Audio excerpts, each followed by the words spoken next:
ABS এর meaning হচ্ছে anti lock braking system. Anti lock breaking সিস্টেমটা কিভাবে কাজ করে? আচ্ছা, আমরা ধরেন এই গাড়িটা 100 গতিতে চলে যাচ্ছে, হ্যাঁ 100 গতিতে আমি গাড়িটা চালাচ্ছি, এই মুহূর্তে আমার ইমার্জেন্সি ব্রেক করা দরকার। সেক্ষেত্রে আমরা ব্রেক করার সময় কি করি, যখন আপনি এক্সপার্ট হবেন তখন বুঝতে পারবেন।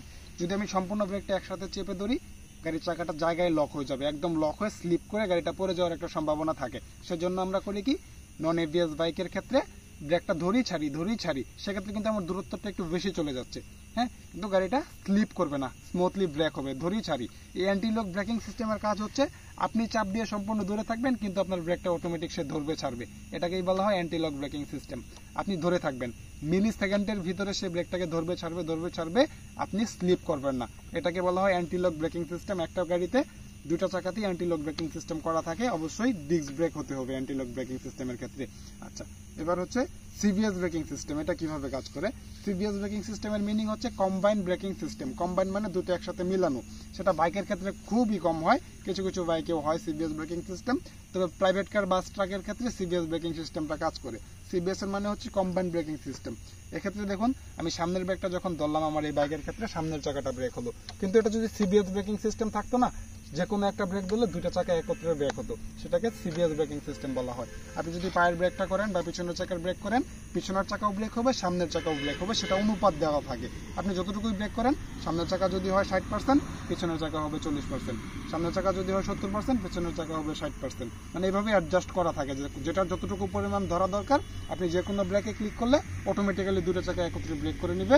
সিবিএস এবং এবিএস একসাথে দুইটা কখনোই হয় না, আলাদা আলাদা হয়, হয় সিবিএস থাকবে, আদারওয়াইজ এবিএস থাকবে, দুটার একটা প্রোগ্রাম থাকে। সে আপনার প্রাইভেট কারের ক্ষেত্রে সিবিএসটা বেশি হয়, আর মোটরসাইকেলের ক্ষেত্রে এবিএস ব্রেকিং সিস্টেমটা বেশি হয়। যাক, আমি ছিলাম ব্রেকের কাজে, কি করে গাড়ি ব্রেক করতে হয়, মানে ডান হাতের ব্রেক লিভারে আমি ছিলাম। এর মাঝখান থেকে আমি সিবিএস এবিএস ব্রেকিং সিস্টেম থেকে একটু ঘুরে আসলাম। এবার ডান হাতে আমি কি দেখিয়েছি, অ্যাক্সিলারেটর দেখিয়েছি। অ্যাক্সিলারেটরের মাধ্যমে ইঞ্জিনের গতিটাকে বাড়ানো কমানো হয়, এবং এই যে লিভারটা দেখতে পাচ্ছেন, এটার মাধ্যমে গাড়িটাকে ব্রেক করা হয়।